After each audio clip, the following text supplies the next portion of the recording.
Well, welcome back. Good Friday morning, everybody. Thanks very much for joining us this morning. I'm Maria Bartiromo, and it is Friday, August 11th. It is 8 a.m. on the button on the East Coast. More questions this morning surrounding then Vice President Joe Biden's controversial 2015 trip to Ukraine.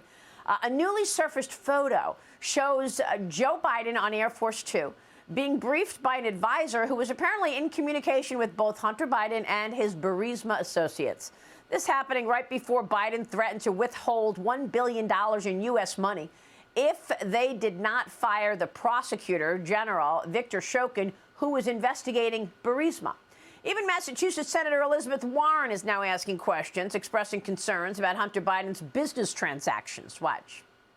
I always worry about the influence peddlers in Washington, regardless of party affiliation.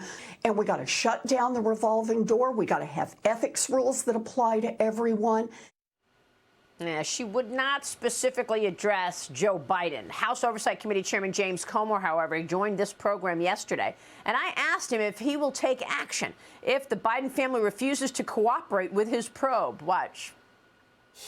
Are you going to subpoena Hunter Biden? We are going to subpoena the family. I mean, we're putting the case together to win in court.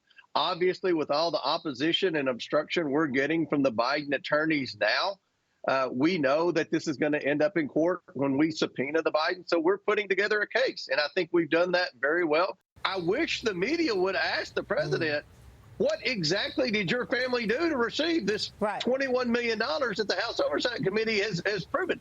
He just continues to say, well, that's a lie. That's not true. We have their bank records, Maria. Bank records don't lie. Joining me right now is Wisconsin Senator Ron Johnson. He's a member of the Senate Homeland Security and the ranking member of the Senate Permanent Subcommittee on Investigations. He was among the first senators to really open up this inquiry into Biden family influence peddling. And Senator, it's good to see you. You've been working on this for a long time. Your thoughts on these bank records and these 176 suspicious activity reports, which suggest Joe Biden has been taking and Hunter Biden have been taking money in from foreigners for years? Good morning, Maria. We've known this. Senator Grassley and I laid out the vast web of financial foreign entanglements of the Bidens in our report in September 2020. The media ignored our report. Our ranking members, by the way, the Democrats' colleagues, during our investigation, accused us of soliciting and disseminating Russian disinformation. I wish Senator Warren would have prodded them to help us in our investigation. We could have uncovered even more back in 2020 when the American people might have then been made fully aware of the fact that Joe Biden would be highly compromised as president. But they didn't do that. Instead, they did everything they could to sabotage our investigation. Yeah, so increasingly you're seeing House members, given this evidence that we are talking about, increasingly House members want an inquiry into impeachment for Joe Biden. What happens if it happens and then comes to the Senate? Does it die in the Senate? Well, hopefully an impeachment inquiry would give the House greater powers of accessing information. The problem we always have, certainly Senator Grassley and I had, when we were doing our investigations, is you'd go to the Justice Department, you go to the FBI, and they'd say, well, we'd love to cooperate with you, but we have an active investigation. That was the way they were able to insulate themselves from scrutiny. They're expert at doing that. So you need documents, you need information before you sit down and question and depose witnesses. Otherwise, the witnesses can just kind of skirt around to all your questions. So you need that documented evidence to really complete an investigation. It's very difficult to do when the administration holds all the cards, and we know we have leftist partisans in those federal law enforcement agencies that are covering up for the Bidens. Well, it's a good point, because in the middle of all of this information, from the witness testimony to the bank records to the suspicious activity reports, we've got the DOJ attacking Donald Trump. Special counsel Jack Smith is proposing that the former president's 2020 election trial start on January 2nd of next year. That's just a few weeks before the Iowa caucus, and it is a month before the Nevada and South Carolina primary, Senator. So, Jack Smith wants Trump on trial while his competitors campaign. Well, this is the third election in a row that federal law enforcement will be interfering in our presidential election.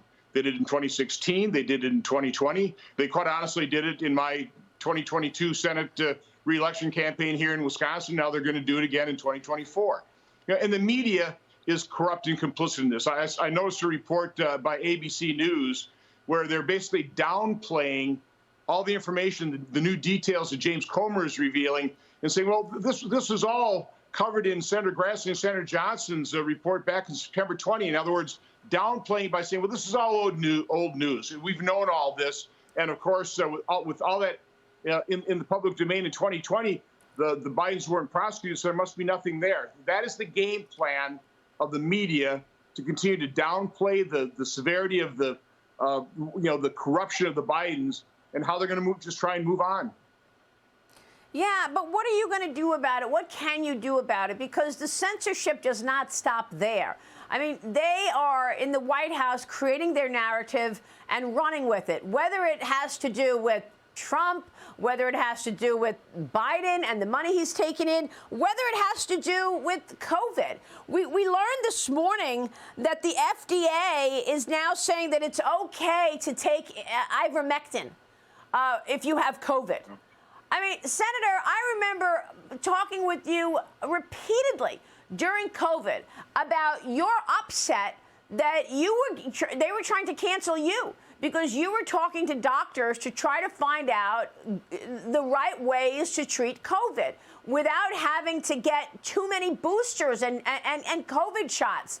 I remember I took ivermectin, and, it was hard to do because initially the pharmacist wanted to report my doctor, and he didn't want to, I had to, it was hard to find my doctor to finally, address this and prescribe ivermectin. He did. My COVID was gone in a day when I took ivermectin, and now 3 years later, the FDA says, oh, yeah, that's fine. Take ivermectin. What? Maria, the doctors I've been dealing with and talking to for years now, they believe that probably hundreds of thousands of Americans lost their lives because they were denied early treatment. And they were denied it because the FDA sabotaged, for example, ivermectin, when they said, come on, y'all, you're not a cow, you're not a horse. This is supposedly horse medicine. No, this is a Nobel Prize-winning medicine that could have saved hundreds of thousands of lives. It did save many, many lives because you did have doctors with the courage to and the compassion to actually treat patients using it and putting at risk their medical license. But fortunately, you say, what can we do? Well, we do have reporters like yourself, like John Solomon, other people that have the courage to report the truth against the mainstream media and against the narrative. But that's the only way this is going to be solved, is we need the truth to be exposed. We need more Americans to listen to the truth, to be exposed to the truth, to pull their heads out of the sand, quite honestly, open up their eyes and understand what is happening in this country.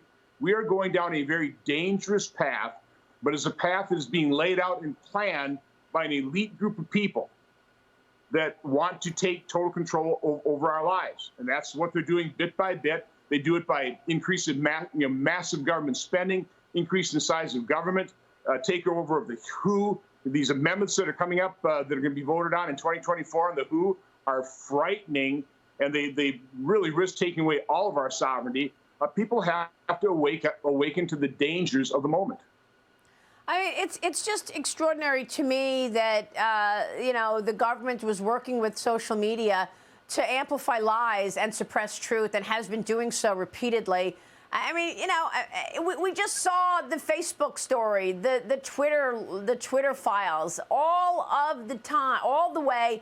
Government officials from the CDC, the FBI, CIA. I mean, 1,000 people, according to the reporters working on the Twitter files, worked with social media to amplify lies and suppress truth. Why couldn't the American people know that, there were other alternatives to treat COVID? Why can't the American people know that there were side effects with the vaccine? This was all pre-planned by an elite group of people. That's what I'm talking about. Event 201 that occurred in late 2019, prior to the rest of us knowing about this pandemic. Again, this is very concerning in terms of what has happened, what is happening, what continues to be planned for our loss of freedom. Again, it needs to be exposed, but unfortunately, there are very few people, even in Congress, that are willing to take a look at this. They all push the vaccine. They don't want to, be made aware of the fact that the vaccines might have caused injuries, might have caused death. So many people just simply don't want to admit they were wrong, and they're going to do everything they can to make sure that they're not proven wrong. We're up against a very powerful group of people here, Maria. Yeah, and they are loud, the loudest ones in the room on social media. They cancel people. They attack you for trying to search for the truth. And some people get scared, and they don't want to deal with this kind of scrutiny. Let me move on to foreign policy, another mess. The U.S. has reportedly reached a deal with Iran to release Iranian Americans who have been held hostage in the country. The administration is going to unfreeze nearly $6 billion in Iranian assets and release a handful of Iranian nationals serving prison sentences. Senator, what is your take on this deal to unleash $6 billion to the leading sponsor of terrorism, Iran? Well, it's going to result in exactly what you think it would result in, more hostage taking.